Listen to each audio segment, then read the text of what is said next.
Good morning, children. Today in EVS, we are going to discuss the next topic of lesson 6, diseases and their prevention. We have already discussed about what do you mean by diseases, how many kinds of diseases are there. There are two kinds of diseases, nutritional diseases and communicable diseases. Under nutritional diseases, we have read about diseases caused by the deficiency of protein, diseases caused by the deficiency of vitamins, diseases caused by the deficiency of minerals, and communicable diseases. What do you mean by it? What causes communicable diseases? Then spread of communicable diseases, how communicable diseases can spread through air, through infected food and water, through contact, through insects, through damaged skin, through infected medical equipments. This all we have already read about. So today we are going to study the last topic of this chapter, that is prevention of communicable diseases. Now children, already we have discussed what do you mean by communicable diseases. ये तो सबको clear है. Prevention का meaning क्या होता है ये भी हम लोग पढ़ चुके हैं ऑलरेडी. सो भैया हम लोग क्या डिस्कस करेंगे, कम्युनिकेबल डिजीजेस को कैसे प्रिवेंट कर सकते हैं. Okay, and one phrase we all might have heard. आप हम अपने घर पे, स्कूल्स में, फ्रेंड्स के मुंह से आपने बहुत बार सुना होगा ये thing, prevention is better than cure. ये सेंटेंस हम सब ने सुना है. Most of the time you can hear from many people कि बीमारी का इलाज करने से ज़्यादा बेटर है कि परहेज करें. बिकॉज आई डोंट थिंक कि एनी पर्सन लाइक्स मेडिसिन. किसी को भी पसंद नहीं, कड़वी मेडिसिन कोई पसंद नहीं करता. तो उससे बेटर है कि हम लोग जो बीमारी है उसका प्रिकॉशन ले, उसको प्रिवेंट कर सकते हैं. Okay, now how can we prevent communicable diseases from spreading? The golden rule is maintain cleanliness, not only your personal cleanliness but also of your surroundings. आप cleanliness अगर follow करोगे तो उससे आप अपने आप को प्रिवेंट कर सकते हो. और सिर्फ आप अपने अंदर बॉडी, सेल्फ बॉडी पर नहीं, आपके आसपास की भी जो सराउंडिंग्स होती है ना, वहाँ भी आपको रिक्वायर होता है कि आप मेंटेन करें क्लीनलीनेस को. Now we can prevent the spread of communicable diseases by following some basic guidelines. कुछ basic guidelines है, अगर हम उसे follow करेंगे तो हम लोग prevent कर सकते हैं इसके spread को. Now the first point children, cover your nose and mouth with a handkerchief whenever you sneeze or cough. जब भी आप sneeze करते हो या cough करते हो तो always you should use a handkerchief. Make it a habit. इसको एक अपनी आदत बना लो कि जब भी हमें स्नीज आए we should always use a hanky. If somebody else does not follow this rule, remind him or her. अगर आपका सामने वाला जो भी व्यक्ति है, फ्रेंड है और फैमिली मेम्बर्स हो, और even the what you can say, any person on the road also, you can say unknown person also, you can explain them, see, please use your hanky. Or if you're not having a hanky, you can use your hands to cover your mouth before sneezing. Now next, number 2, make sure that your food is cooked hygienically. Vegetables and fruits are properly washed. जो भी fruits या vegetables का आप use कर रहे हो ना, वो हाइजीनिकली आपको यूज़ करना है. हाउ? खाने से पहले या फिर यूज़ करने से पहले उसे हमेशा आपको अच्छे से वाटर से क्लीन कर लेना चाहिए. ओके, देन यूटेंसिल्स, जो बर्तन आप यूज़ करते हो खाना पकाने के लिए या फिर खाने के लिए भी ना, उसे भी आपको अच्छे से क्लीन कर देना चाहिए. Utensils are clean and cooked food is properly covered. खाना जो बन जाता है, बनने के बाद उसे अच्छे से प्रॉपरली कवर करके हमें रखना चाहिए. Okay, now next is avoid eating food from road side food stalls. ये तो कॉमन सी बात है, कितना भी मना कर दो फिर भी आप लोग खाओगे ही रोड साइड फूड स्टॉल्स. तो आपको कोशिश करना चाहिए कि कम से कम आप उसे यूज करें. But if you have to eat from them, अगर फिर भी आपको बहुत ज्यादा मन कर रहा है, आप कंट्रोल नहीं कर पा रहे हो, तो कुछ पॉइंट्स है जिसे आपको श्योर रहना चाहिए. About what? That the food items are properly covered. जो फूड आइटम्स है वो अच्छे से कवर करके है.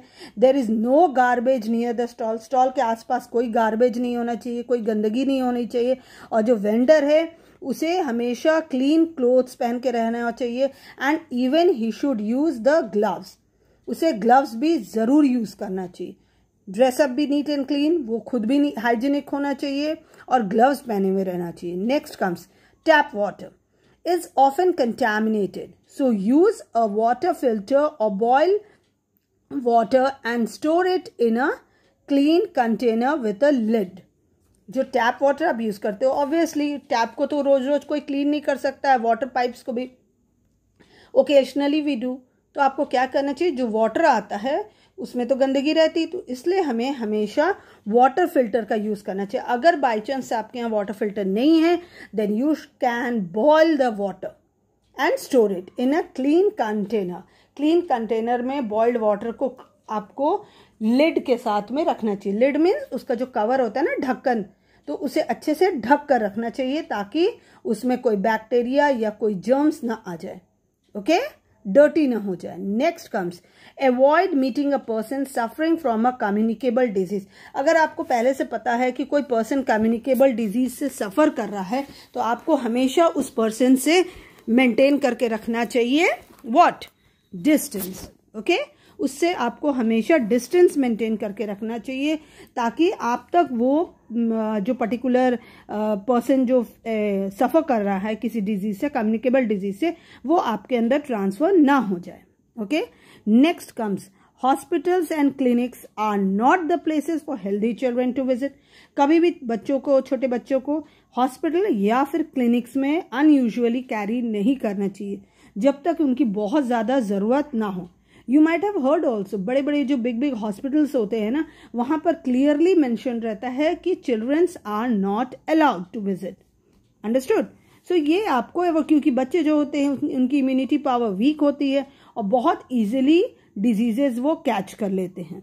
सो avoid going to such places unless it is absolutely unavoidable. जब तक अनअवॉइडेबल ना हो जाए कभी नहीं लेकर जाना चाहिए।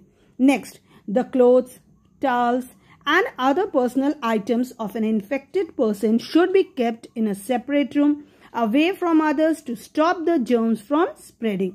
जो भी infected person है ना, उसके clothes, उसके towels और उसकी जो भी personal items वो use कर रहा है उसे आपको सेपरेटली एक साइड में रख देना चाहिए ताकि सारे लोग उसे टच ना करें और सबके साथ वो डिजीज जो है स्प्रेड ना हो। Now also you might have heard about corona, isn't it. तो इसमें भी अगर कोई पॉजिटिव हो जाता है, कोरोना पॉजिटिव, तो क्या किया जाता है, आपने सुना होगा, उसे सेपरेटली एक रूम में रखा जाता है, उसके बिलोंगिंग्स एक जगह रहते हैं, every person does not touch it, उसे क्वारंटाइन करके रखा जाता है। Why? Because this corona is also a biggest communicable disease, बहुत बड़ी कम्युनिकेबल डिजीज है ये, whole world is suffering, isn't it, आप सबको पता होगा। So these all are the precautions which we all should take. Now next, to stay away from mosquitoes, wire nets should be fixed on the doors and windows. Mosquito से अपने आप को protect करने के लिए हमें विंडोज में, doors में, सब जगह वायर नेट को फिक्स करके रखना चाहिए। See the picture, this one, it is that only, children. Now use mosquito repellents to protect yourself from mosquito bites. किस चीज का यूज करना चाहिए आपको? Mosquito repellents, like coils, mosquito repellents coils आता है ना, वो आपको यूज करना चाहिए। और liquids also, it sometime it comes in liquid form also, आपको वो हमेशा यूज करना चाहिए घर में। Why? To protect yourself from mosquito bites, mosquito के बाइट से आपको वो बचा सकते हैं। Next point, a dirty house attract insects. जहां गंदगी रहेगी वहां पे तो कीड़े मकोड़े आएंगे ही, कहा ही जाता है। सो आपको गंदगी नहीं रखनी चाहिए। आपकी जो फ्लोर होती है या घर के फ्लोर्स हैं, रूम्स के, देन बाथरूम्स जो है, उसमें हमेशा आपको क्या यूज करना चाहिए? डिसइंफेक्टेंट्स लाइक फिनाइल, हमेशा उसको यूज करने, घर में जब मॉपिंग करते हो उसमें आपको डाल के यूज करना चाहिए। बाथरूम्स में, टॉयलेट्स में आपको यूज करना चाहिए। क्यों? क्योंकि जो फिनाइल होता है ना, वो क्या करता है, जर्म्स को वो किल कर देता है। एंड द ड्रेन, बाथरूम में जो ड्रेन होता है और किचन में भी जो एरिया ड्रेनेज वाला रहता है उसे आपको टाइम टू टाइम हमेशा क्या करना चाहिए, क्लीन करते रहना चाहिए, साफ करते रहना चाहिए, ताकि उसमें जर्म्स या बैक्टीरियाज कलेक्ट ना हो पाए. Now next point, never allow water to stagnate anywhere near your house as it is an ideal breeding place for mosquitoes.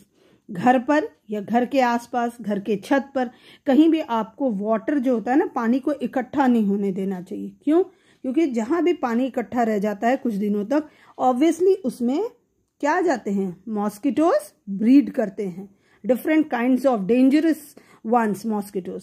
So water अगर कहीं जम भी गया, लाइक बारिश हुई, obviously in this season, rainy season, बारिश होती है, पानी तो पूरी तरह ड्रेन नहीं हो पाता, कहीं ना कहीं तो रह ही जाता. So it's your duty to check it and clean it.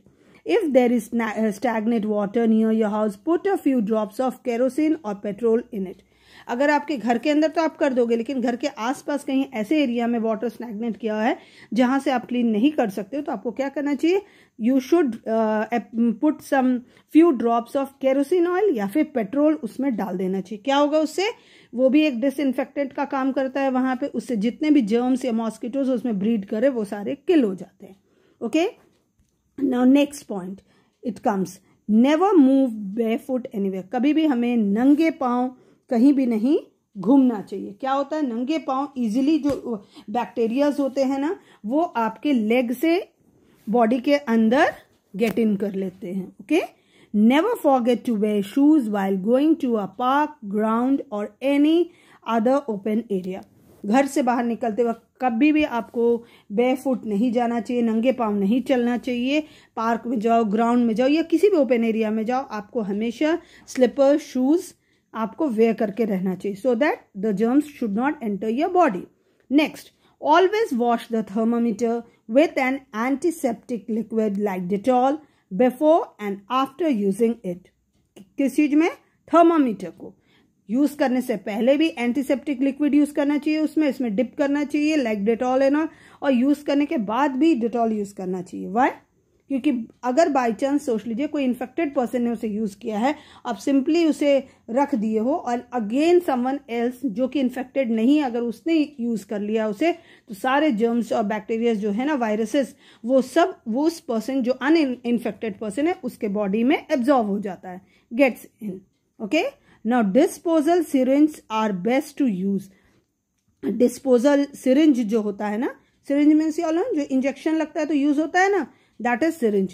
तो disposal ones कि एक पर्सन को यूज किया और उसके बाद उसे डिस्पोज कर दिया हमने डस्टबिन में, हमेशा वही ट्राई करना चाहिए कि यूज करें हम लोग.